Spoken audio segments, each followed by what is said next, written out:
Seguimos poniendo la mañana en camino. Ahora sí estamos escuchando a Fernando Cabrera.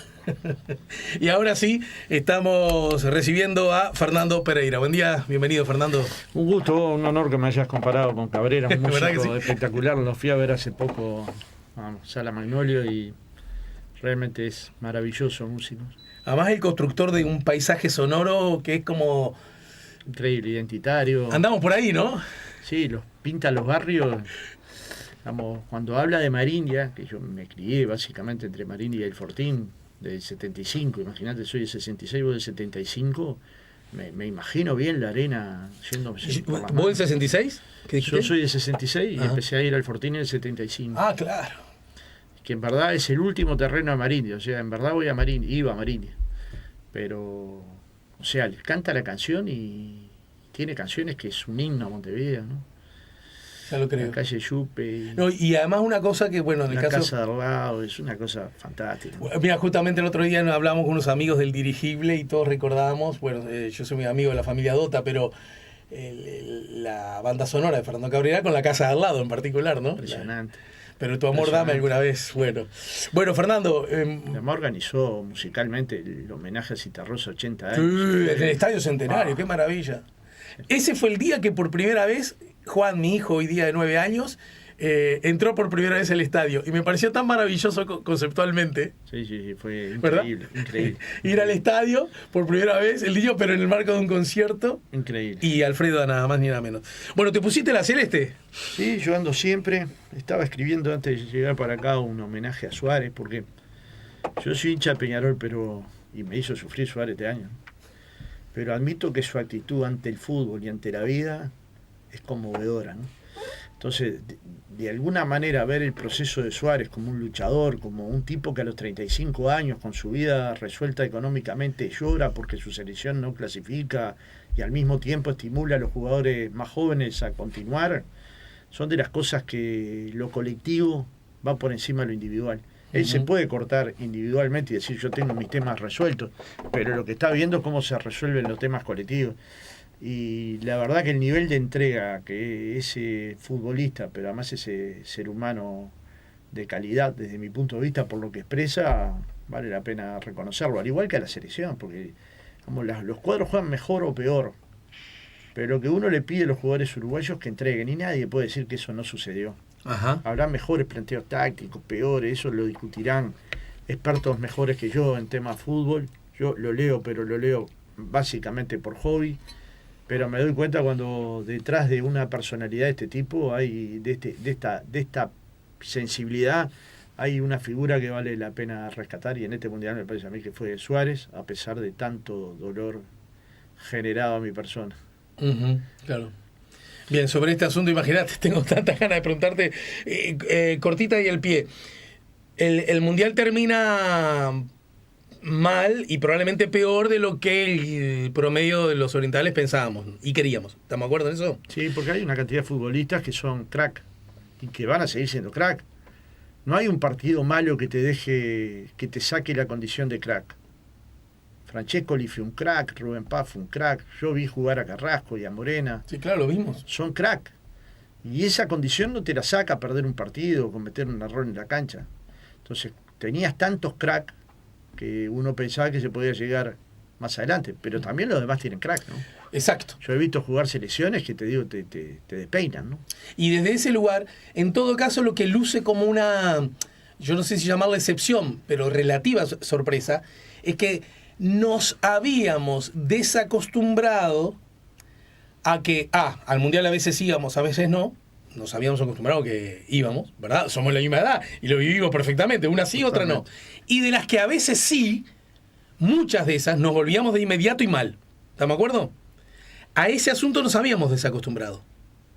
Pues yo creo que hay que valorar el proceso, ¿no? Yo entiendo que hablar en este momento del proceso puede verse como una crítica a la actual conducción de la selección y no es eso.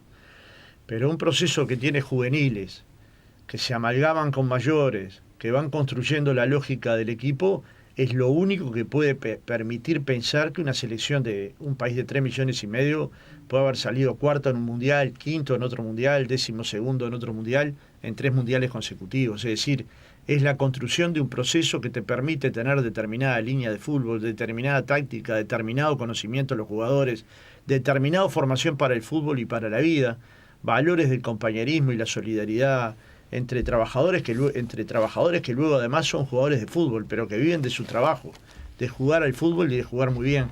Entonces, tal vez ese proceso es una cosa que hay que reconstruir rápidamente si queremos, en la perspectiva deportiva, tener resultados, ¿no? De lo contrario, es muy difícil amalgamar gente que vive, juega en otros países, juegan en otros lugares, con otros estilos deportivos, y si no se van formando desde que son muy chicos y desde que todavía no se fueron, probablemente tener un estilo de juego se haga muy difícil. Entonces, entiendo que a otras selecciones les pasa lo mismo, pero tienen miles de jugadores para seleccionar con el mismo nivel, con el mismo estilo, con la misma forma de jugar. Y Uruguay tiene jugadores que son desequilibrantes, no por lo que hagan en Real Madrid, tipo Valverde, o lo que pueda estar haciendo en Tottenham este enorme Bentancur. jugador Bentancur, o por lo que haga Darwin Núñez ahora en el Liverpool, o por lo que haga Araujo en el Barcelona, sino básicamente que son todos estupendos jugadores que tienen que encontrar una lógica de fútbol que lo haga identitario al Uruguay. Uruguay no va a jugar como Holanda, ni va a jugar como Brasil, juega como Uruguay. Y esa forma yo creo que se construye a través de un proceso que el acierto más grande de Tavares, además de dirigir la selección, fue haber construido un proceso de largo plazo que le diera estabilidad a un grupo de trabajadores futbolistas y que eso mismo construyera una solidaridad interna que se veía a cada minuto, ¿no? Yo las imágenes de 2010, 2011, pero luego las de 2014 son fantásticas. Ver el hostigamiento que le hicieron a Luis Suárez en el Mundial de 2014 por esta FIFA que no tiene ninguna moral para hacer esas cosas a las personas, y luego cómo se recupera y es campeón de Europa y campeón de la Champions y campeón de lo que antes era la Intercontinental y ahora la Copa de Clubes. Digamos, hay cosas de Suárez y de esta selección que probablemente se hayan germinado en ese proceso colectivo de construir valores por encima del simple hecho de jugar un partido de fútbol, ¿no? Entonces siempre sentimos como mucho orgullo de lo que el fútbol uruguayo representa como una identidad de nuestra forma de ser y de sentir la vida, ¿no? Y a propósito de eso, enlazo, linkeo, como se dice ahora, con el Mercosur. ¿Cuál es la forma en la que Uruguay debe jugar, teniendo en cuenta que es Uruguay y teniendo en cuenta que, para seguir con la imagen, ¿no?, que estás en un colectivo? Porque se trata de, lo que comentaba más temprano, ¿arranca la cumbre del Mercosur marcada por la postura uruguaya o Uruguay aislado en la cumbre del Mercosur? ¿Por dónde debemos ir, Fernando? Para que Uruguay está aislado no se precisa comentarios. Hay un comunicado conjunto de Argentina, Brasil y Paraguay, en cierta manera insinuando posibles sanciones a Uruguay en el caso de que se corte solo en el Tratado del Transpacífico. Y este es un dato de la realidad, que luego si se cumple o no dependerá de las negociaciones que la Cancillería uruguaya lleve adelante.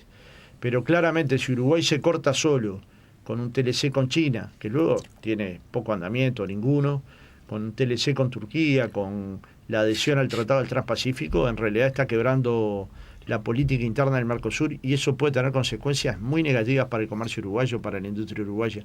Uruguay le exporta a Uruguay a Brasil todavía cifras muy importantes de valor agregado. Con estas cosas no hay que jugar. Cada vez que Uruguay se peleó con la Argentina le fue mal. Nunca le fue bien. Entonces estar en una actitud de que parece que Uruguay puede llevarse por encima a los socios del Mercosur es una actitud errática, como la planteó Ope Pasquet a la salida misma de la reunión con el presidente, que dijo sería bueno esperar para la adhesión al Transpacífico que asuma Lula la presidencia y conversar con ellos, ¿no? Y bueno, y esto por parte del gobierno se decidió seguir adelante. Y la posición de Ope era razonable en el sentido de encontrar caminos que permitan que, en el caso de que Uruguay quiera iniciar un camino en solitario, esté avalado por el resto de los socios, ¿no? Es decir que pretender cierta, llamémosle así, flexibilidad, quizás no esté mal y pueda ser inherente a los intereses de Uruguay. Podría ser, pero lo mejor para Uruguay es tener un bloque que se inserta en el mundo. Mercosur fue creado con los problemas que tiene, ¿no? Yo admito que tiene enormes problemas. Fue creado, entre otras cosas, para el comercio intra-Mercosur, pero luego para colocarse en mejores condiciones de insertarse y protegerse en el mundo. En un mundo que cada vez es más competitivo, que cada vez es más complejo, que cada vez te coloca más incertidumbres, y esto el gobierno no lo ha manejado bien. Yo diría que es un gobierno que ha tenido una nula política exterior.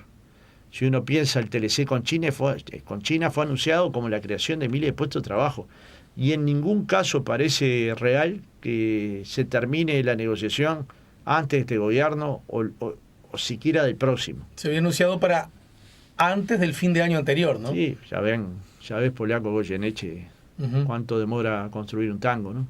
Entonces, digamos, las cosas el gobierno las asume que son realmente fáciles, porque también hay analistas privados que construyen el discurso que si generamos esa situación arancelaria para el ingreso de los productos uruguayos, Uruguay va a tener un nivel de competitividad altísimo, y luego cuando los industriales empiezan a analizar cómo les va a ir en la feria, empiezan a sonar voces disonantes de distintos sectores, ¿no? Entonces la política exterior del Uruguay debe ser una política de Estado, y en este caso nosotros vemos enormes dificultades que lo sea.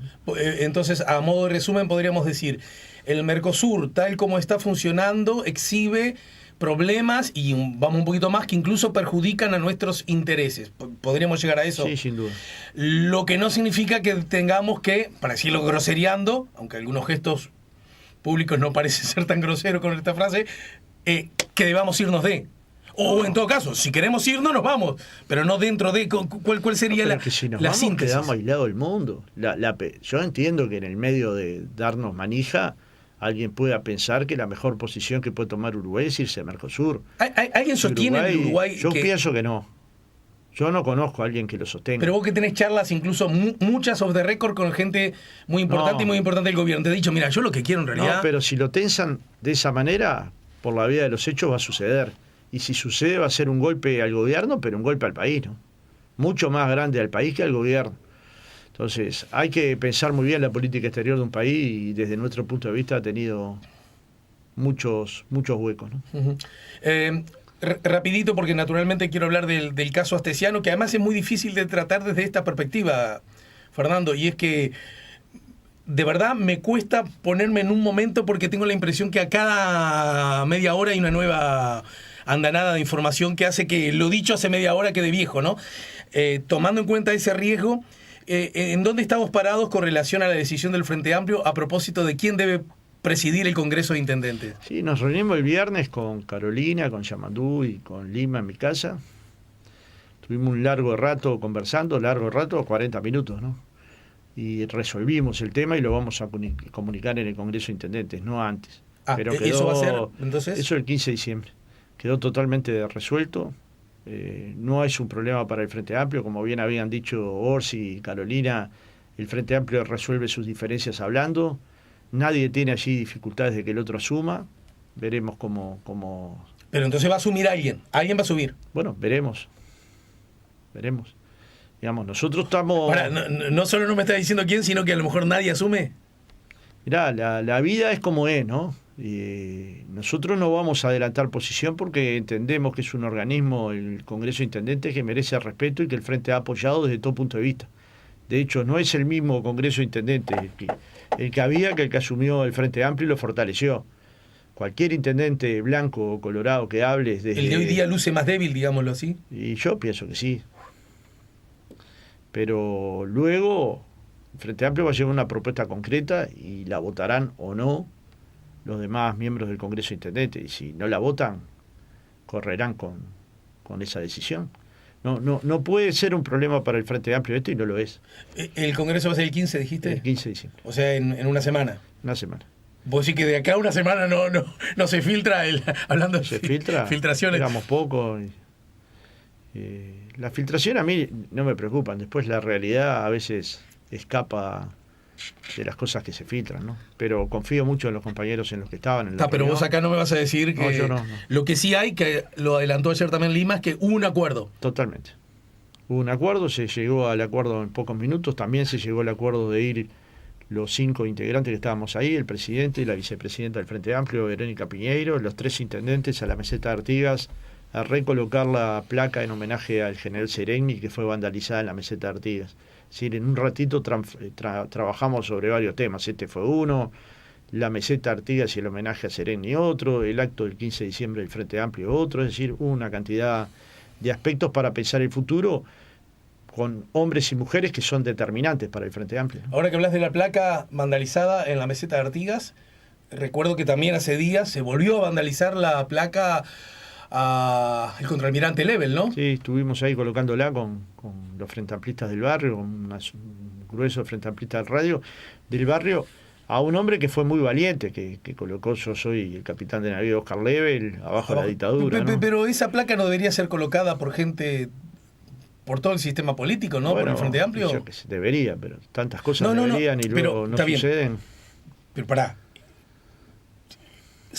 Formar parte de los cuadros de las Fuerzas Armadas, en el momento del golpe de Estado, asomarse por el balcón de tu casa, poner un cartel que diga abajo la dictadura, hay que tener unos cojones de aquellos, ¿no? Bueno, lo lógico sería que todos reconociéramos ese gesto democrático, republicano y profundamente valiente, pero... ¿Y por qué esa figura se asocia? Porque después militó sí, él militó, fue miembro de la vertiente artiguista, integró el Frente Amplio, integró comisiones que estudiaban temas militares, es decir, fue una persona muy importante para el Frente Amplio. Y entiendo que el Frente Amplio le haga un homenaje propio, ¿no? Desde eso es un líder, yo lo conocí porque milité con él. Y era un hombre que tenía reflexiones muy profundas en términos económicos, en términos de la importancia estratégica de ANCAP. Militó contigo cuando vos estuviste a su vez en la vertiente, ¿no? Yo estuve en la vertiente. Entonces, claro que es un hombre que merece reconocimiento del Frente Amplio, pero también reconocimiento del sistema político en general, ¿no? ¿Y qué es eso? Porque a lo mejor dicen que decía Perón: si una cosa ocurre una vez, seguro que no ocurre dos, pero si ocurre dos, seguro que ocurre tres. Para hablar de estas dos vandalizaciones, ¿no? La de Sereñi y la de Lebel. ¿Forma parte de algo? ¿O es que, bueno, cada tanto? Hay gente muy intolerante, ¿no? Hay gente que daña las marcas de la memoria, hay gente que daña las placas que de alguna manera verifican hechos de nuestra historia que también son marcas de memoria, y supongo que son nostálgicos de una forma de vivir que nadie debería querer, ¿no? Que nos costó vidas y desapariciones y tortura y exilio y tanto dolor, ¿no? De hecho, el sábado fui a ver la obra de la dramaturga Musto. Margarita Musto. Margarita Musto, y que tiene la dirección, además de Margarita Musto, es muy completa Margarita. No, es una crack. Es una mujer del teatro integral e íntegra. Una crack. Y bueno, salí muy conmovido de las cosas que pasaron en Uruguay durante la democracia y de las cosas que pueden hacer los organismos represores, ¿no? Y cómo funcionan de una manera que luego se sabe muchos años después, ¿no? Pero esas actas, que son las actas del Tribunal de Honor a Gilberto Vázquez, muestran lo salvaje que pueden llegar a ser personas de esa falta de límite, y que luego se pueden ver reflejados en la transmisión de odios a otros o ellos mismos, ¿no? Al único que se encontró vandalizando una placa era parte de los aparatos militares, ¿no? Uh-huh. Y en este caso, a ver cómo lo expreso. ¿Vos creés que hay representación, discurso político, idea política? Ponele que sí, ¿no? Que de alguna manera o reivindique, o minimice, o, bueno, incluso niegue, porque hay posiciones negacionistas acerca de la dictadura en Uruguay, ¿no? Más allá de eso, pregunto, desde la expresión política, ¿hay lugar, sectores que de alguna manera son, por decirlo así, tolerantes con ese tipo de acción intolerante? Yo espero que no. Pero sí hay legisladores pidiendo la prisión domiciliaria para los que cometieron delitos de lesa humanidad a los 65 años, ¿no? Y hay intervenciones en el Parlamento que intentan justificar acciones desde todo punto de vista condenables, ¿no? Y justificarlas en la teoría de los dos demonios, que es una teoría muy infame, ¿no? Entonces, de alguna manera, esa persistencia ideológica de construir la idea de que acá habían dos demonios y que se dieron y que las consecuencias no las pagó la gente en general, es un desastre. Acá hubo una operación Morgan para hacer desaparecer de la faz de la tierra al Partido Comunista. Acá hubo un ataque sistemático a la izquierda con el afán de hacerlo desaparecer. Acá no se dejó presentar al Frente Amplio en las elecciones internas del 82, y el voto en blanco fue la forma de identificar que el Frente Amplio seguía existiendo. Con Carlos de Masi hablamos el otro día acá en la radio sobre ese asunto. Entonces, claro que hay una lógica perversa de una parte de los militares que quisieron exterminar la izquierda. Entonces, contar con que esta historia no existe es una ingenuidad que yo no cometo. Será más, claro que es mucho más marginal de lo que era, pero hay gente que todavía manifiesta en redes sociales que les gustaría que volviera la dictadura, ¿no? Pero no es muy masiva, sí. Son testimonios, pero también eran testimonios los de Brasil, y tuvimos presidente a Bolsonaro, ¿no? También eran testimonios retrógrados y conservadores los de Trump, y Estados Unidos tuvo que aguantar a Trump durante un periodo de gobierno, ¿no? Pero Fernando, ¿y cómo dialoga eso sin expresión política de esa magnitud, pero con hechos que lucen también con fuerte carga política, cuando, por ejemplo, en el marco de la elaboración de un plan de estudio, por ejemplo, de historia, y ya que hablé del propio Carlos de Masi, un libro de texto de Masi sale de la grilla, más allá que los docentes puedan elegir con entera libertad qué libro usar, e ingresa uno de Sanguinetti, que probablemente desde la perspectiva muy discutible de que importa porque fue un actor, digo muy discutible desde el punto de vista histórico, porque tengo entendido, me he tomado el trabajo de preguntar y hablar con historiadores que justamente la condición de actor te nubla un poco la vista.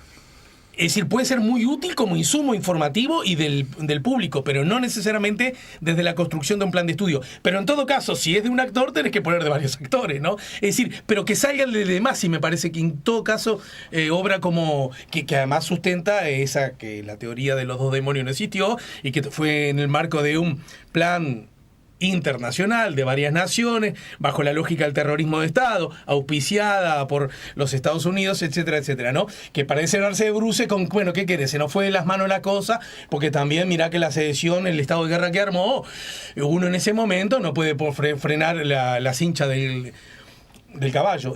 ¿Cómo dialogan todas esas cosas? Es un desastre, desastre. No hay muchas formas de calificar un desastre que decirle desastre. Digamos, por múltiples motivos se han expresado ya las organizaciones de profesores de historia, se han expresado las asambleas técnico-docentes, se han expresado un conjunto de actores vinculados a los historiadores, y naturalmente que decisiones de este tipo alarman. Yo espero que se puedan revisar rápidamente y que efectivamente las cosas vuelvan a su sitio, ¿no? Hay cosas que se están haciendo en educación que son mucho más publicitarias que un cambio efectivo para mejorar la condición de los niños, digamos, y niñas. Se dice mirando a la Cámara que el presupuesto educativo no bajó, y solo en la ANEP en este periodo gastaron 140 millones de dólares menos, y en la universidad 39. Yo acabo de publicar una gráfica en este minutito que estuve esperando. Ajá. ¿En Twitter, por ejemplo? En Facebook. Uh-huh. Y Twitter no uso porque quiero seguir sano. Y en realidad, cuando uno dice eso mirando a la cámara, o le está mintiendo o lo están informando mal los servicios técnicos de la ANEP. Y como conozco parte del servicio técnico de la ANEP y es muy profundo, muy importante, no debe ser un problema de los técnicos de la ANEP, sino de quien transmite algo que no es cierto, ¿no? Entonces, cuando convivís de esa manera con la falta a la verdad, es muy complejo, ¿no? Cuando convivís diciendo que hablaste con los demás y no hablaste con los sindicatos, no hablaste con las asambleas técnico-docentes, no hablaste con el partido político de la oposición, entonces ¿con quién hablaste? Uh-huh. ¿Con quién es que se habló? Porque esto se dice y parece que hubo un gran diálogo con los demás, pero ¿con quién fue el diálogo? Si todos decimos no haber estado. Las autoridades de la educación sostienen algo así como que, bueno, una cosa es dialogar y otras cosas es que ellos pretendan que nosotros hagamos lo que ellos quieren. No, lo que te digo es inspectores. Los inspectores, para llegar a inspector general o inspector regional o inspector departamental, pasan por 4 o 5 concursos de oposición y mérito. Son las personas que probablemente sepan más de educación primaria e inicial. A esas personas el ministro de Educación les dijo que al que no le gustara la transformación se fuera. A alguna organización, cualquiera fuera, se sacaría a sus mejores hombres y mujeres simplemente porque no comparten o porque no saben o porque no le dan instrucciones suficientes para dar formación a otros colegas. ¿Puede acaso enlodarse el prestigio docente con frases que luego no contribuyen a que la gente reconozca el enorme esfuerzo que todos los días las maestras, las profesoras, las profesoras de la UTU o de la UTEC o de la universidad hacen para que nuestros niños y jóvenes aprendan? ¿Acaso no se está subestimando el enorme esfuerzo que hacen estos trabajadores de la educación? Aquí en Uruguay debería hacerles un homenaje más que maltratarlos, ¿no? Y uno ve cómo se maltrata o se orada el prestigio docente, que es una de las cuestiones fundamentales para que la educación progrese en cualquier país del mundo. En el mundo se cuida a los docentes, no se los castiga, no se los hostiga, no se los cuestiona, no se está todo el tiempo dándole palo a los sindicatos de la educación. No es una práctica en el mundo y en el Uruguay se ha hecho costumbre. Y cuando algo se hace costumbre hay que dar una batalla cultural. El Frente Amplio incluso se dejó decir durante un tiempo largo que no había hecho nada en educación, cuando había pasado el presupuesto educativo de 3.2 a 5,2% del PIB. Pero el PIB en 2004 era 15.000 millones y el PIB en el 2019 era 55.000 millones. El Frente Amplio está diciendo más porcentaje y encima más dinero. Más dinero.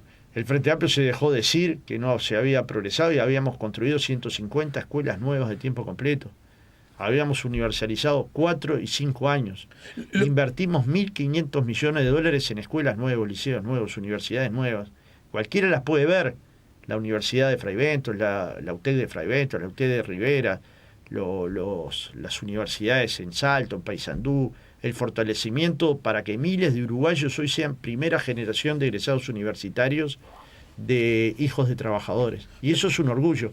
Y luego, ni que hablar que los CAIF pasaron de 42.000 a 57.000 niños con bono demográfico negativo, ni que hablar que no logramos los niveles de egresos que quisiéramos, pero había un poco más de 4 cada 10 jóvenes que egresaban, pero cuando asumimos el gobierno apenas eran 3 de cada 10. Es decir, no hay ningún índice que se mire que durante el gobierno del Frente Amplio no haya mejorado. Ninguno. Pero ni gasto por alumno, ni alumnos por clase, el abandono ni inversión. En secundaria, que creo que es como siempre hay dos cosas que históricamente, en el último tramo histórico, la centro de derecha le dice a la izquierda, le dice: ustedes, es verdad, gastaron, invirtieron más, pero en realidad dilapidaron esos dineros porque los resultados han sido peores y además los sindicatos le torcieron la mano a la hora de gobernar. Bueno, ni dilapidamos, porque puede ser que alguien entienda dilapidar, aumentarle el salario a las maestras y a las profesoras al doble.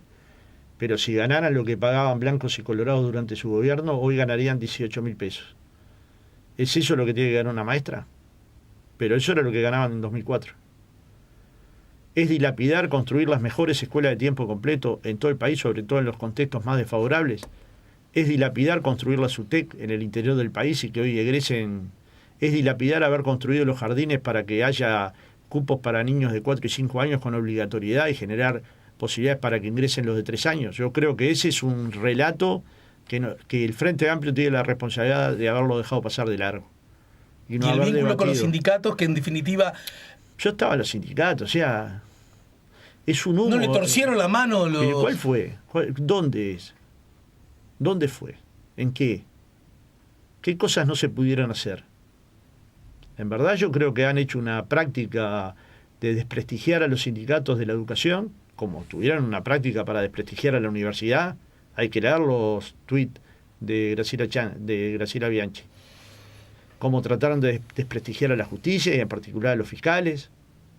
Ahora andan un poco más callados porque como intentan desprestigiar otras organizaciones de la sociedad y a veces lo logran. ¿Por qué andan menos callados? Y bueno, tienen más problemas. ¿Tienen más problemas? Escuchá, vos conocés muchos casos de colonos que el Instituto de Colonización pague un informe externo para determinar alguna cosa sobre colonos. Yo no conozco. Nunca escuché en mi vida. El Instituto de Colonización toma sus decisiones en base a informes técnicos. ¿Quién los provoca? Que lo tuvo, por otra parte. Claro. ¿no? ¿Pero quién provoca esos informes? Los demás temas. ¿Por qué no se hace una consulta externa si es que no tenemos personal técnico calificado? Entonces, hay una decisión política tomada de antemano y buscaron los elementos para que esa decisión tuviera algún basamento jurídico. Pero yo pienso que los integrantes del Instituto de Colonización, que no tengo nada para hablar de ellos, se deben de sentir horribles. Bueno, de hecho ya hubo una comunicación, pero en ese contexto, para que lo entienda todo el mundo, la observación crítica a lo actuado por el Instituto de Colonización, ¿cuál es? no haber tomado como bueno el informe de su propio grupo de asesores y por ende haber recurrido a dos de afuera, o esa actitud no tenerla con todos? ¿Somos todos iguales o no somos? Todos, ¿tenemos coronita o no tenemos? Bueno, si esto no fuera Manini, ¿se hubiera hecho? No. La presión que Manini ha ejercido en este caso es indebida. La presión que se ha hecho para que este caso se laudara de la manera que se laudó es increíble. Ojalá en algún momento esto se pueda revisar, que haya normas legales para hacerlo de la mejor manera, que se construya un tribunal para estudiar la causa y que no pase como un tema más que finalmente administrativamente lo resuelven sin tener elementos para hacerlo, ¿no? Porque naturalmente que los directores pueden desechar el informe jurídico e incluso votar todo lo contrario. Lo insólito es que se haya hecho contratos externos sobre una problemática que el que trabaja en el instituto, supongo yo, que conoce más la interna legal, la interna jurídica que cualquier otro, ¿no? Fernando, eso no quiere decir que no haya expertos, y yo no tengo nada contra el abogado que hizo el informe, más bien todo lo contrario. Lo que digo es que se hace un informe, que se le da información, de acuerdo a lo que dice el propio documento, no tiene toda la información, en fin. Suena raro. Suena raro. A un hijo de un vecino, a un colono, no le van a dar ese tratamiento. ¿Y eso qué podría esconder? Cuidemos a uno de los nuestros, cuidemos a un socio del gobierno. Sí, eso es lo que yo opino. Y esto no ofende a nadie. Me parece más público esto que Suárez le metió un gol a Peñarol y a mí me dolió. Uh-huh. Digamos, la intención fue todo el tiempo cuidar al socio. Y en verdad lo que se tendría que haber investigado si era o no colono. Y lo hubiera resuelto muy rápidamente Manini admitiendo que es colono. Ya ven los diálogos que hay en el tribunal que se le armó al padre de Irene Moreira, donde precisamente le cuestionan su condición de colono. Entonces hay mucha evidencia de que había cosas para estudiar en profundidad. Entonces es complicado porque esa lógica de enlodar al resto, es decir, que los abogados son todo un grupo de frente amplistas que opera. Vamos, ahí todos entraron por concurso, ahí seguro que hay de todos los partidos. Juritas de todos los partidos, o de casi todos, ¿no? Pero seguro juritas de los partidos mayoritarios del Uruguay hay de todos. Hablando de coronita, con relación al otro tema, ¿dónde nos colocamos ahora como ciudadanos de la República? Como ciudadanos de la República, que legítimamente tienen más simpatía, más cercanía o más distancia con tal o cual idea política, ¿no es cierto? Con tal matriz ideológica, filosófica. Finalmente, los chats entre Astesiano y el presidente Lacalle van a estar a disponibilidad de la fiscal. Si logran entonces recuperarlos. Uh-huh. Esa frase yo no sé qué significa. Yo pensé que los tenían. Pero ayer lo que comunicó Benech, el responsable de comunicación de la Fiscalía, a pedido de la fiscal que se comunicó con los medios. Es que iban a intentar recuperar lo que se pudiera. ¿Qué significa eso? Todavía nadie lo explicó. Pero uno presume que se deben de haber borrado en su momento. Y van a también se lo dijo en los primeros. ¿Te acuerdas cuando se dijo solo un X porcentaje muy pequeño? No, la versión sobre esos chats ha sido para hacer un librito de las peripecias de informar mal a la sociedad. Se dijo que se había recuperado 2%, luego se dijo que se había recuperado 100. Si en el 100 no estando los de la calle, no es 100, será X menos los de la calle, ¿no? Me permito recordar esa decisión la fiscal de que no era relevante, como lo manifestó los chats de la calle y Astesiano, tendrá una fundamentación técnica de por qué no eran relevantes. ¿Por qué ahora sí resultan relevantes? Tendrá una fundamentación técnica, pero el problema es que los uruguayos no la sabemos, ¿no? Y el problema es que en un momento se trató al presidente con coronita. No nos puede decir, no hay nadie acá que no tenga coronita. Sí, se tuvo. Primero dijeron que el presidente pidió. Luego parecía que el presidente no había pedido. Luego se dijo que el presidente habló con el fiscal Gómez y que el Ministerio del Interior habló con la fiscal Fossati. Ahora parecería que fue un problema de comunicación de inteligencia, que está teniendo muchos problemas de inteligencia, ¿no? Pero ¿cuál es la verdad? ¿Quién pidió? Porque alguien pidió. Sí. Pero no sabemos cuál es el nombre, cuál es el apellido. ¿Cualquier intermediario vale para hablar en nombre del presidente? un trabajador de inteligencia, un policía de inteligencia, puede hablar en nombre del presidente? ¿La fiscal puede aceptar como voz válida una voz que no fuera la que efectivamente es el presidente o el secretario de la presidencia? Entonces, quedan enigmas de este tipo y además el papel de la fiscal no es discutir con la oposición, ni con los senadores de la oposición, ni con el presidente del Frente Amplio. Le respondió... Nosotros creemos que tuvo coronita durante este tiempo. Si ella considera lo contrario, lo puede considerar. Pero la discusión política no es con fiscales, es con dirigentes políticos. Entonces me parece que por momentos hace mal la fiscal en responderle. Bueno, porque además tuvo coronita. ¿Cómo no tuvo coronita si esos chats a pedido del presidente o del Ministerio del Interior o de intermediarios, ya no se sabe de quién, de la inteligencia, no se pudieron operar? Y ahora van a ver qué pueden rescatar. ¿Vos temés que ya sea tarde en ese sentido? Yo no tengo ni idea, pero por algo lo plantea en condicional. Si no, diría, los tenemos todos, ahora vamos a habilitar la investigación de eso, separaremos los que son personales, que yo lo entiendo más que lógico, de los que no lo son. Pero claramente se actuó con mucha irresponsabilidad. Pensemos cómo empezó este caso. Era un caso del jefe de seguridad de la presidencia que habían fraguado una serie de partidas para dar documentos uruguayos a ciudadanos rusos. Eso que parecía una enorme tragedia, hoy casi es una anécdota. Porque luego una empresa contrató a Tesiano para hacer carpetas de el senador Charles Carrera y el senador Mario Vergara con la intención de apretarlos para que levantaran la denuncia del puerto. Eso es chantaje. Y por eso esa empresa le envió un giro económico. Esa empresa, a través de Western Union. Esa empresa. ¿Nadie va a investigar qué es esa empresa? ¿Quién la dirige? ¿Quién pudo haber contratado esa empresa con ese fin? ¿Y nadie los va a interrogar? Pero, hipótesis, yo me armo 2 o 3 en la cabeza. Yo no sé quién. Vos también. Yo me armo, pero prefiero que la justicia diga quién. Pero alguien los contrató. Y alguien los contrató para una actividad ilícita. Porque es ilícito perseguir senadores en democracia. Bueno, a propósito, el Senado se manifestó en esa... Seguro. Estuvo bien esa... Estuvo muy bien. Pero ahora hay que ir adelante. Hay que decir, ¿quiénes son estas personas? Son militares, dicen. Tienen una oficina en Uruguay. Tienen un responsable en Uruguay y un responsable en Miami. Esa empresa se construyó el 2 de marzo o el 3 de marzo del año 2020. ¿Cuáles son los papeles? ¿Cómo licitó con el Estado? Estos temas los tiene que explicar el gobierno, no la Fiscalía. Pero la Fiscalía también tiene la necesidad de investigar qué diablo hizo la empresa con esta información. ¿Cómo construyó esa información? ¿Quién la tiene? ¿A quién se la dieron? Porque estas prácticas son mafiosas y hay que llamar a las cosas como son.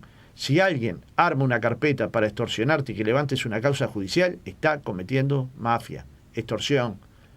Lo peor que la sociedad uruguaya le puede pasar. Y esto todos tenemos que evitarlo. ¿Podría decirse que lo que después tomó Estado Público acerca de las acciones que protagonizó el hoy senador Carrera cuando era director del ministerio forma parte de esa Yo estoy convencido, operación? Totalmente convencido.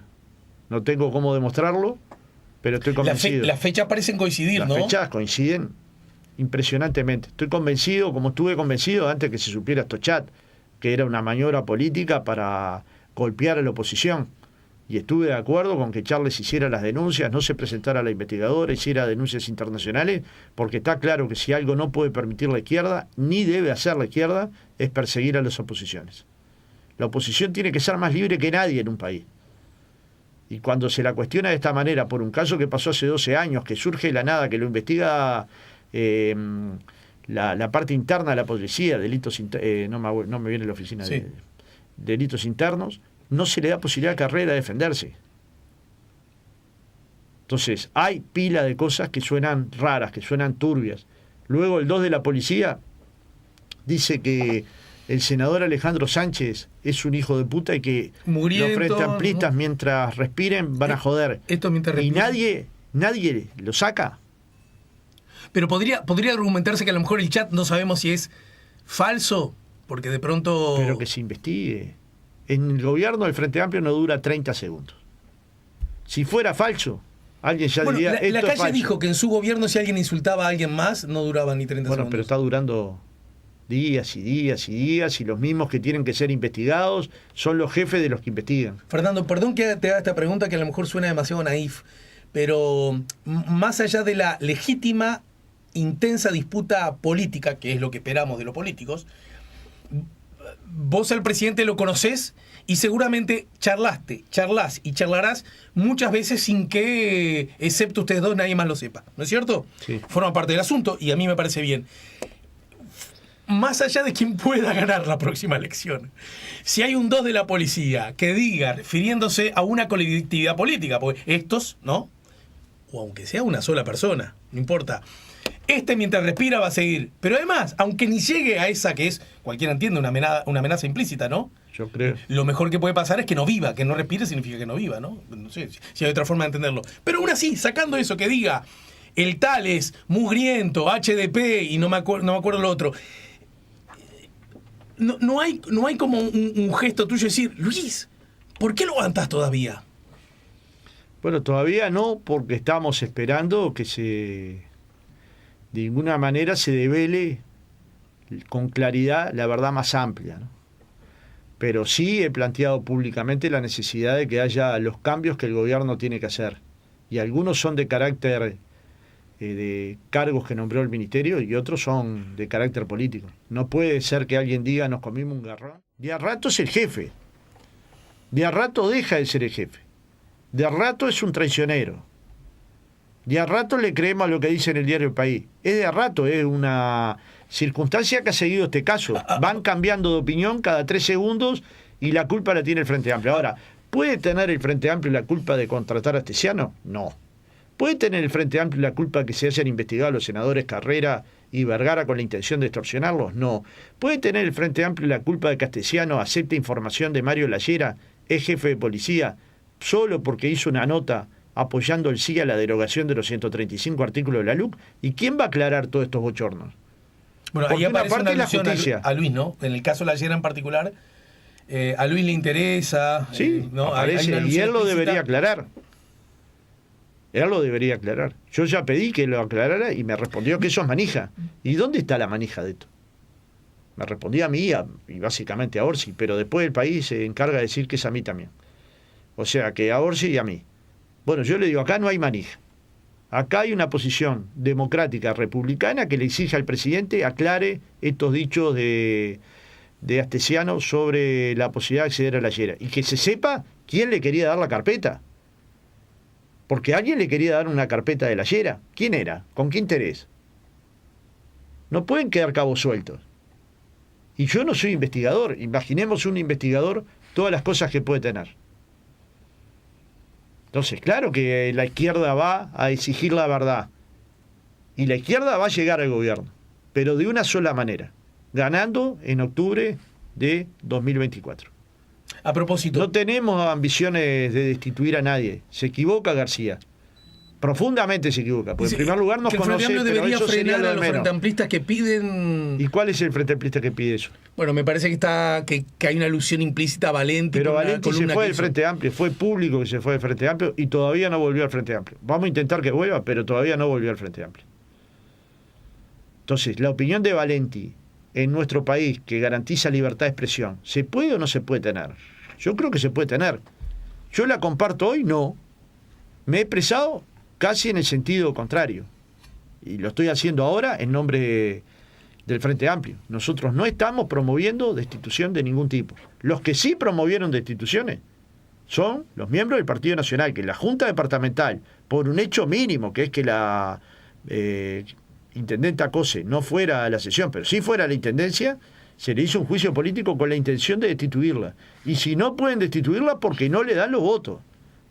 Pero tienen esa intención. Viste que sea por parte incluso del legislador, el gobierno se ha minimizado ese hecho. Se fueron de rosca porque se sentían ninguneados. ¿no? Todos. Y si nosotros nos sentimos ninguneados, como muchas veces nos sentimos, ¿qué hacemos? Ahora cuando nos dicen que damos manija, y eso es ningunear, al mayor partido que tiene el Uruguay. Ahora cuando nos dicen que están comiéndose un garrón, y eso es subestimar.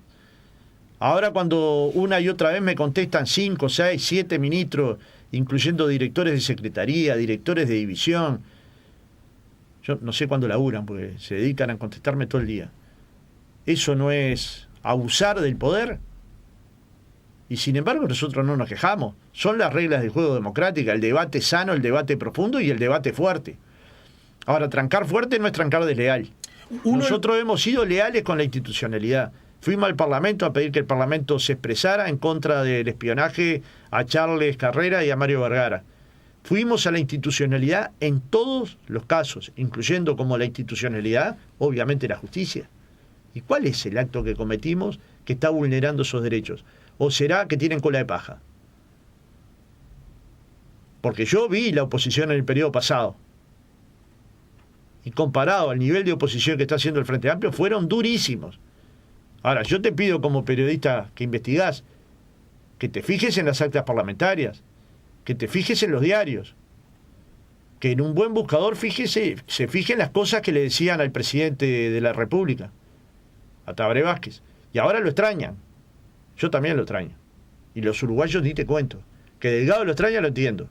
Igual que a Mujica y a Astori, porque son tres de las personas más influyentes de los últimos 40 años de la política. Pero imagínate lo que lo extrañan los uruguayos, que les bajaron los salarios, a los jubilados que les bajaron los salarios, a las personas que van a buscar los medicamentos y ya no los encuentran, a las decenas de miles de personas que se alimentan en ollas populares.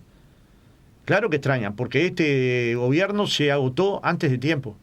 Nadie creía que en su tercer año este gobierno iba a estar tan agotado y sin respuesta como está ahora.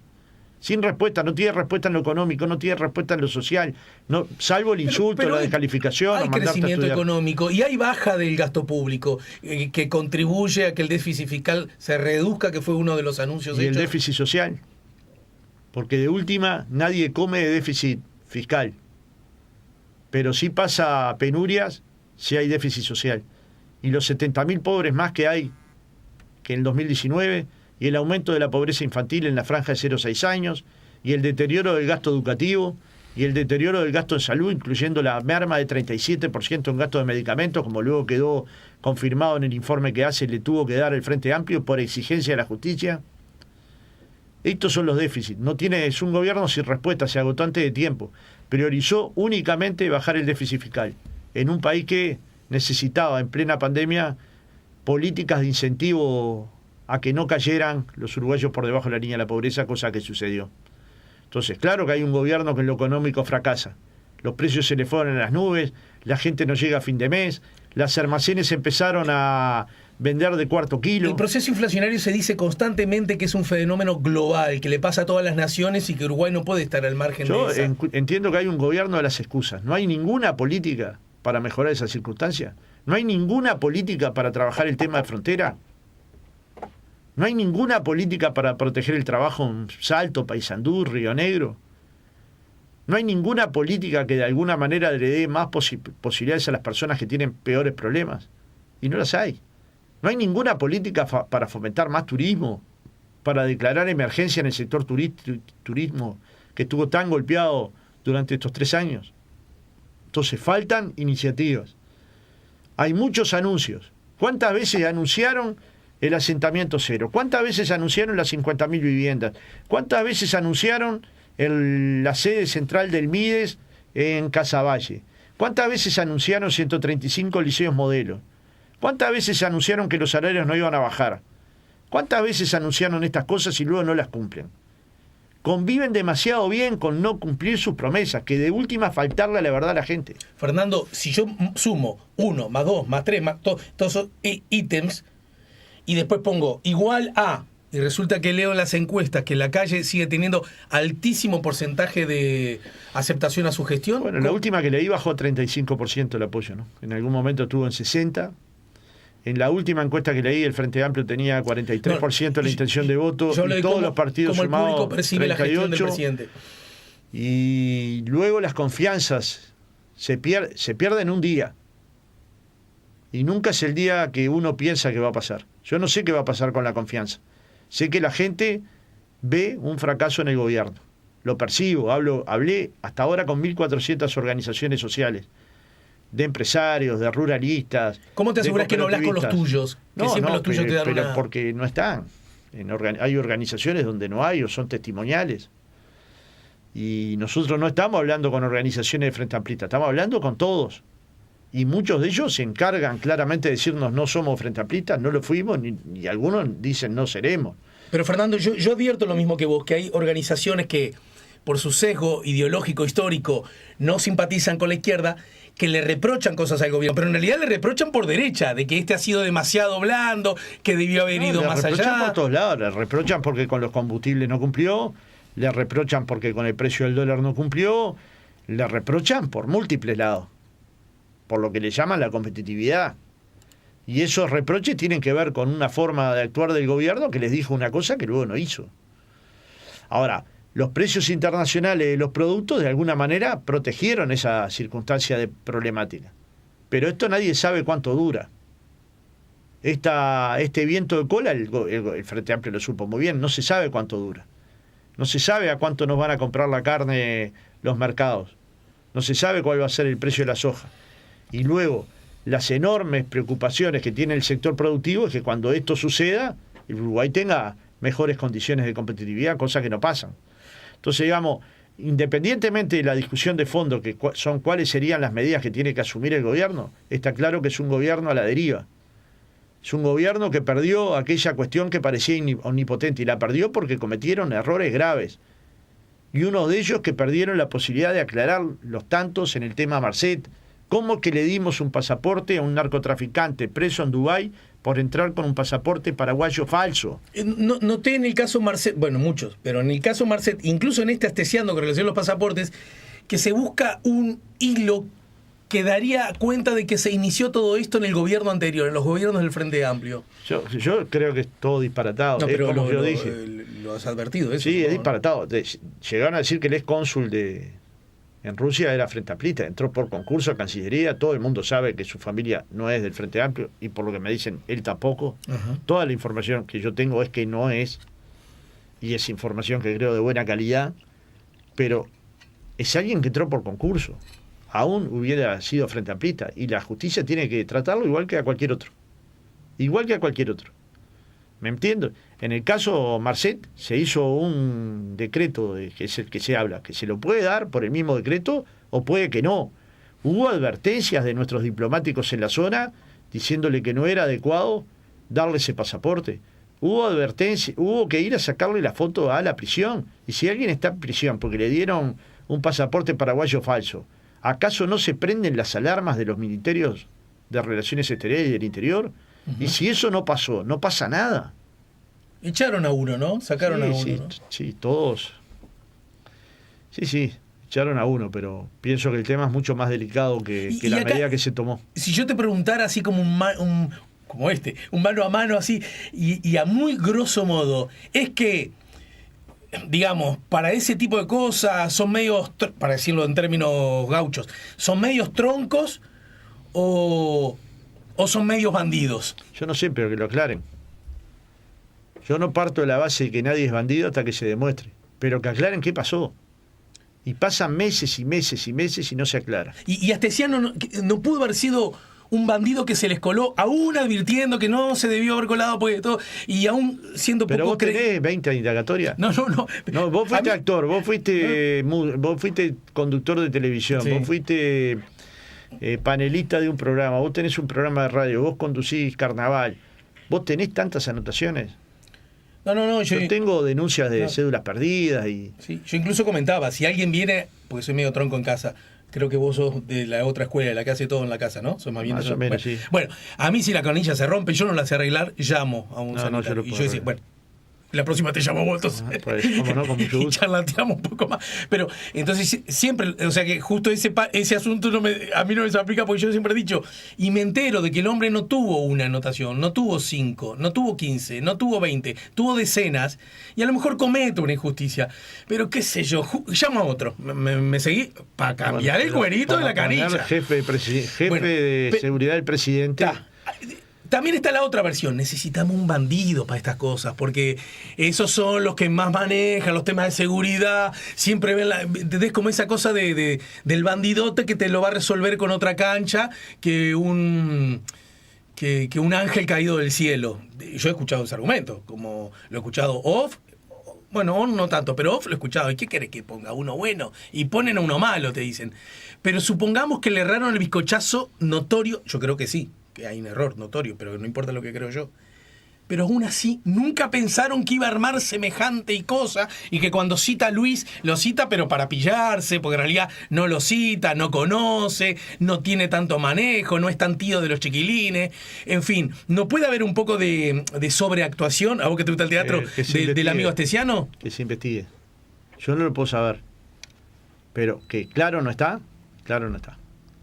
¿Por qué lo designaste luego que estuvo preso en 2013? No está claro. ¿Quién le quitó los antecedentes del informe que le dieron al presidente de la calle? No está claro.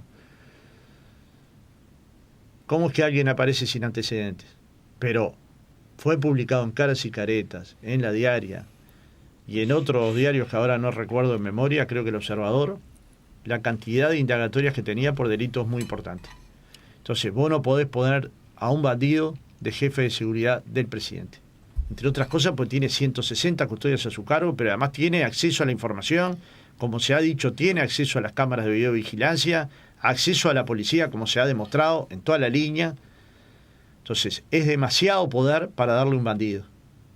Uh-huh. Y en todo caso, si no tienen a nadie de confianza, yo estoy convencido que en la Policía Nacional Uruguaya, que es mayoritariamente seria, tiene que haber hombres y mujeres que estén al frente de una circunstancia tan delicada como la seguridad, ni más ni menos que nuestro jefe de Estado.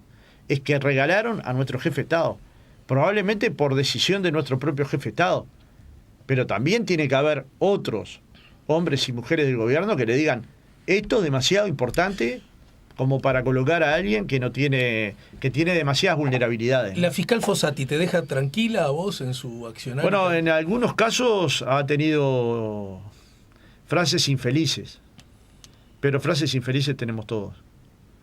Yo lo que espero es que investigue, que es su trabajo, que deje de polemizar con el partido de la oposición, porque no es su tarea, y que de la investigación surjan con la máxima claridad posible, como cualquier investigación, cuáles fueron los responsables de que en el Uruguay estemos viviendo estos momentos. ¿Me explicás lo del pescado? Yo no tengo ni idea. Pero una posible... No tengo ni la más mínima idea. ¿A vos te gusta el teatro?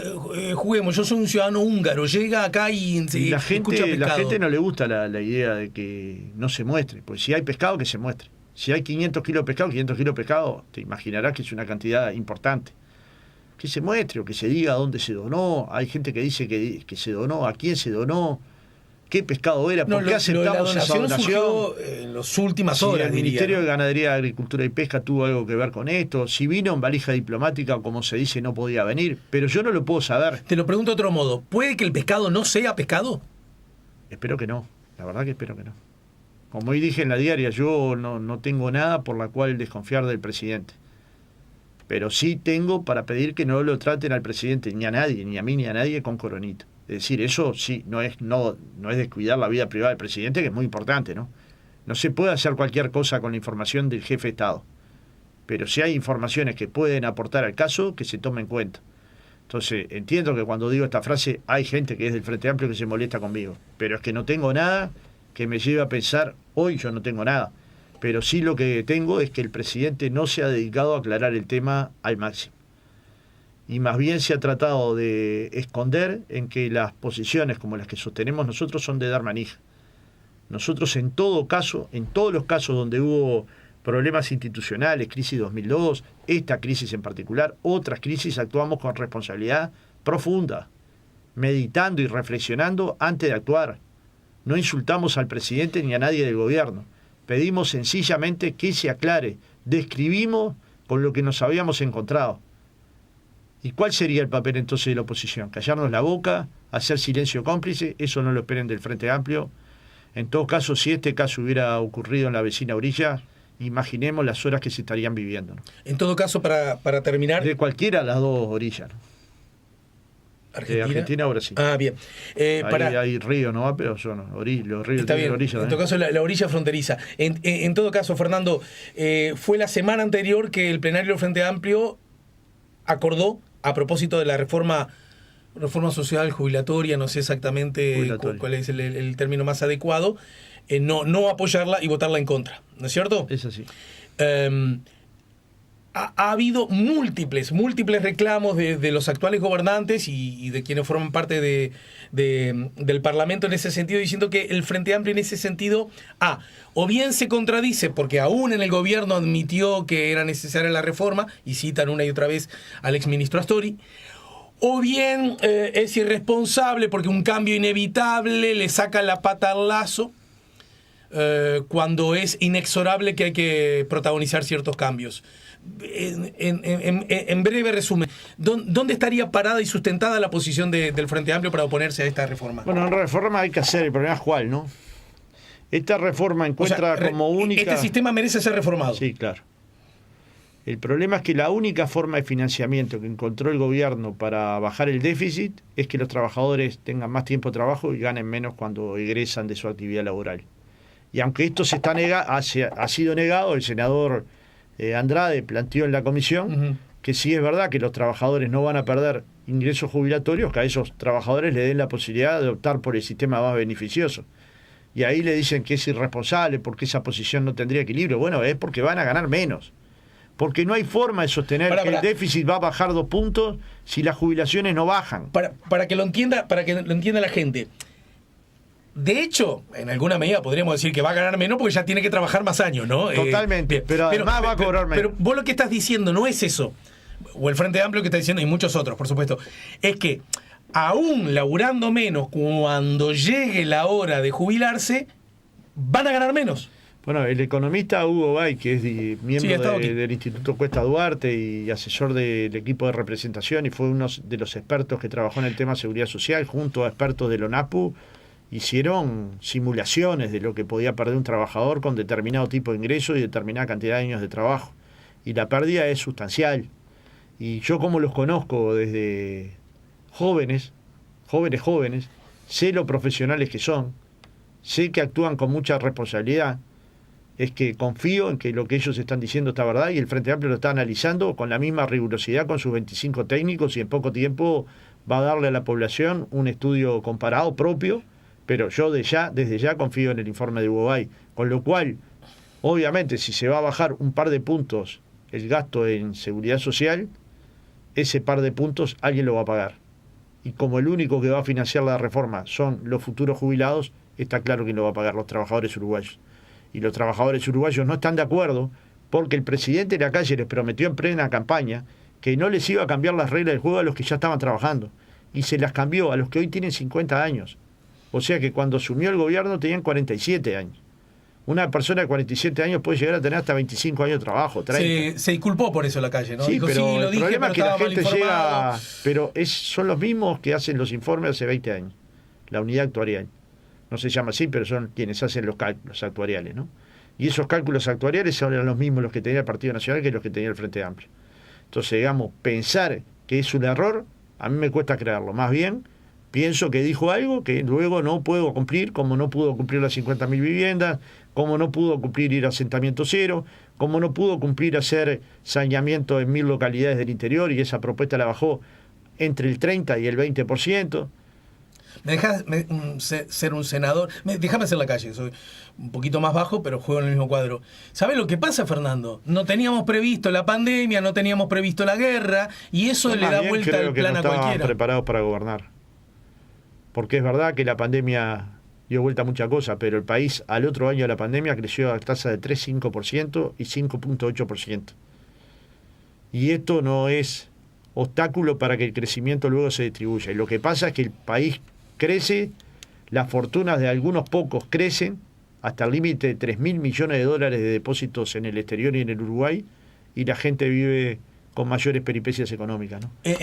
Las grandes mayorías las están pasando muy mal, y algunas minorías están en el mejor de los momentos, ¿no? En la discusión de la reforma jubilatoria, si se ajustaran algunos números, no sé cómo hacerlo, obviamente, y queda, bueno, está bien, tenés que laburar un poquito más, pero ¿sabés qué? No vas a perder a la hora de jubilarte.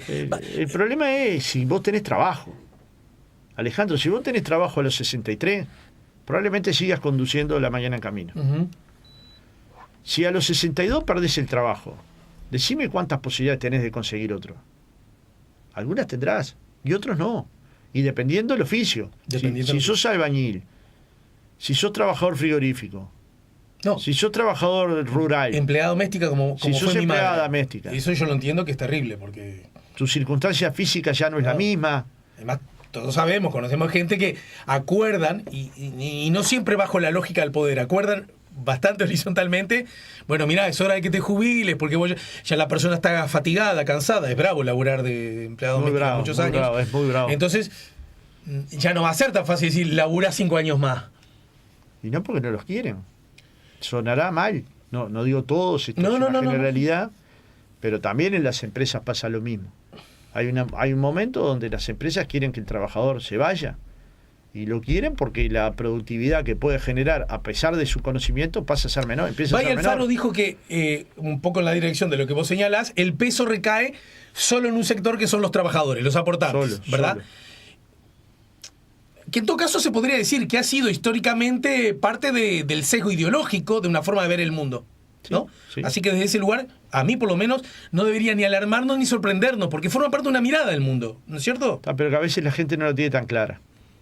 Lo que tiene que tener clara la gente es que esta es su mirada de sesgo ideológico. Pero ahora quiero ir al otro lado. El otro sesgo ideológico, el que podríamos decir, vos representás, podría decir, bueno, que el esfuerzo entonces, ¿quiénes lo tendrían que hacer? Y la sociedad, porque si vos ¿Cómo- tenés cómo una la cantidad sociedad? de A exoneraciones ver. tributarias, tendrás que analizarlas una por una y algunas se justificarán muchas, otras poco y otras nada. Pero en ese asunto, los patrones, entonces, Bueno, claramente. los patrones deberían aportar más. Hay sectores donde aportan 2%. Yo no digo el pequeño productor, que capaz que no tiene que aportar nada. Pero hay grandes extensiones que están aportando un porcentaje muy infinitamente pequeño. Hay que analizarlo y hay que analizarlo. Yo no digo determinarlo, hay que analizarlo. ¿Cuáles otras vías de financiamiento pueden existir? Hay que analizarlas, hay que analizarlas. ¿Se analizaron? No. Se tomó el atajo. Le cobramos a los trabajadores uruguayos con más años de trabajo y con menos tasa de Pero viste que reemplazo. el que tiene mucho, lo dice tu compañero Mujica, el capital es cobarde, y si vos le obligás a que pague un poquito más, aunque sea un poquitito, u otra mirada se dice, es un poquito, ¿qué te hace, macho? ¿No? Dice, bueno, ya no me sirve, y a lo mejor ya no invierte, a lo mejor se va, a lo mejor no promueve, a lo mejor no invierte, y termina siendo... A lo mejor nos decían eso con la reforma tributaria y a lo mejor no pasó eso que decían, ¿no? Los momentos de mayor inversión en Uruguay fueron luego de aprobada la reforma tributaria. Y a lo mejor se iban, y a lo mejor se movían, y a lo mejor no sé qué, pero a lo mejor es un país que dé garantías. Y Uruguay da garantías jurídicas enormes, ¿no? Entonces, ¿que se puede ir algún empresario? Y sí, se puede ir alguno. Pero en general se van los peores, ¿no? Los que no quieren cumplir las normas. Entonces, si vos decís, al barrer toma una decisión, yo no estaría de acuerdo. Analizando sector por sector quién puede aportar a la seguridad social, yo estaría de acuerdo. Analizar cuáles van a ser los cambios en el mundo del trabajo para ver cómo va a afectar cada rama de actividad es imprescindible. Analizar que las expectativas de vida no tienen nada que ver para gente que nacieron en contextos socioculturales de alto nivel adquisitivo o medio que nació en contextos desfavorables, porque vivimos una cantidad de años más los que vivimos en sectores medios o altos. Entonces me parece que todos estos temas tienen que estar incluidos en una discusión profunda de la reforma. Y claramente el Frente va a votar esta reforma en contra es porque es profundamente injusta. Profundamente injusta. Se le dice que puede pagar un costo político porque la gente, aunque sea una mala noticia para los trabajadores por lo menos... ¿Vos lo creés en serio que los trabajadores uruguayos, cuando les expliquemos que van a trabajar más y van a cobrar menos, el costo político lo va a pagar el Frente Amplio? Ya el senador Penades y el senador Gandini, sin que el Frente se lo pidieran, le avisaron a la calle que votar este proyecto de ley puede tener costos electorales importantes.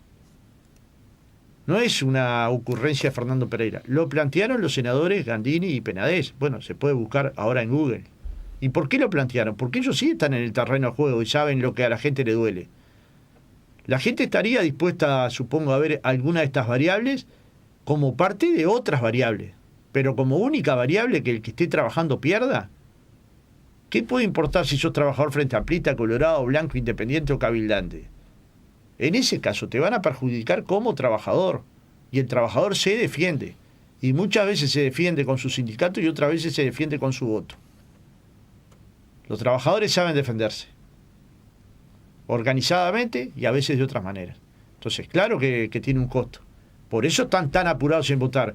¿Cuál crees que es la idea de que se vote tan rápidamente un tema que dicen que es una política de Estado que recién va a tener efecto dentro de ¿Cuál decenas es? de años. ¿Cuál es? Y es que creen que pueden pagar menos costo político cuanto antes se vote, pero no están todos tan seguros de votarlo.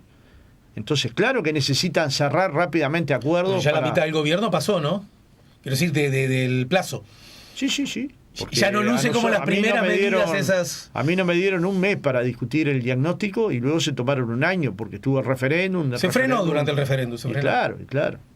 Porque van midiendo todo de acuerdo a la última encuesta del último focus group. Y que me perdonen el gobierno, pero no se puede gobernar un país haciendo focus group todos los días para ver la gente simpatiza con qué cosa y con qué otra para dar un mensaje en esa dirección. Porque eso sonará muy bien desde el punto de vista publicitario, pero en términos de calidad la gente es un desastre. Por eso digo que se agotó antes de tiempo. Fernando, cuando yo era chico escuchaba Herencia para un hijo gaucho que mi madre ponía, que de José Larralde. Y una de las cosas que yo decía, que estaba todavía en edad escolar, era cuanto más aprendo, cuanto más sé, más me queda por aprender, decía, ¿no? Totalmente. Entonces, mientras más converso con vos, más ganas de hacer preguntas tengo. Pero como ya llevamos un rato y no te dije nada, pero se te pasó la hora de tu otro compromiso, vos seguramente lo sabés, pero ni quise mandar tanda para no aprovechar, para que no dijeras me tengo que ir. La dejamos para más con adelante. Mucho gusto, ¿sí? Siempre es un placer venir y bueno, conversar con la libertad que dos personas pueden conversar cuando se respetan, ¿no? Yo pienso que eso es lo que tiene que pasar, que independientemente de las diferencias se respetan. Y yo busco en qué cosas pude ofender al presidente o a otras personas del gobierno y no encuentro. Salvo que dije la frase que conviven demasiado bien con la mentira, pero di varios ejemplos: presupuesto educativo, viviendas no cumplidas, el edificio del Mides. Y estas cosas nunca salen a explicar qué fue que pasó, que lo llevaron a cambiar de idea. Que la política social más importante del Mides es perseguir las ollas populares, que en salud faltan medicamentos. Bueno, este es el problema de convivir. Cuando te miran a la televisión te dicen no faltan. Pero ¿cómo si no faltan? Si yo tuve la puerta del hospital y faltaba diaformina. Y no tiene que ver con el famoso incendio. 37% menos de gasto en medicamentos. El incendio incidirá, no digo que no. Pero si gastás menos, tenés menos. Y golpeás el stock. Y si golpeás el stock, te empieza a faltar. Y la olla, y si pediste 10 kilos y en realidad usabas 5, pero que lo denuncie, regular. que no haga circo, que haga las denuncias. Está tratando de sacar las organizaciones sociales del Mides porque le molestan que los controlen. Les molestan que haya un control social sobre la política pública y que la sociedad te esté mirando. Es lo mejor que le puede pasar a un gobernante. Bueno, Fernando, pero convengamos que si hay personas, compatriotas nuestros, desde la perspectiva cristiana, incluso hermanos, ¿no? Sí. Que tienen dificultades de alimentación, cosa que el Uruguay no debería permitírselo nunca, pero aún así, quien tiene que encargarse de eso es el Estado, no, Sí. no vecinos organizados. Y bueno, pero 3 años utilizaron los vecinos organizados. 3 años. Te valiste de que habían personas de que prendían un fuego, colocaban una olla y servían 300 viandas. Y al tercer año, cuando te das cuenta que tu campaña electoral puede estar más vinculada a la distribución de alimentos que otra cosa, los desechás y los maltratás. O sea que hay una lógica electoral desde ese punto de vista. Totalmente. Ahora sí yo me encargo. ¿Cómo puede ser la lógica que haya más comedores públicos en la alimentación de los hogares? ¿No será darle las herramientas suficientes para que tengan alimentos en sus hogares y puedan cocinar lo que la familia quiera y pueda? ¿No será que en un país que producimos para más de 30 millones de habitantes alimentos no puede faltar para 3,5 millones? ¿No será que tenemos que tener mayor sensibilidad?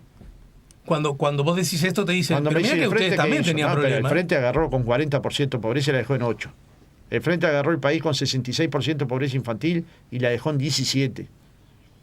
Para hablar que con eso, técnicamente, pasan vergüenza. No se presentan a ningún programa a debatir este tema. Porque son las gráficas nacionales, son las gráficas internacionales, son los estudios de la CEPAL. Es que no se puede discutir de cualquier cosa de cualquier manera.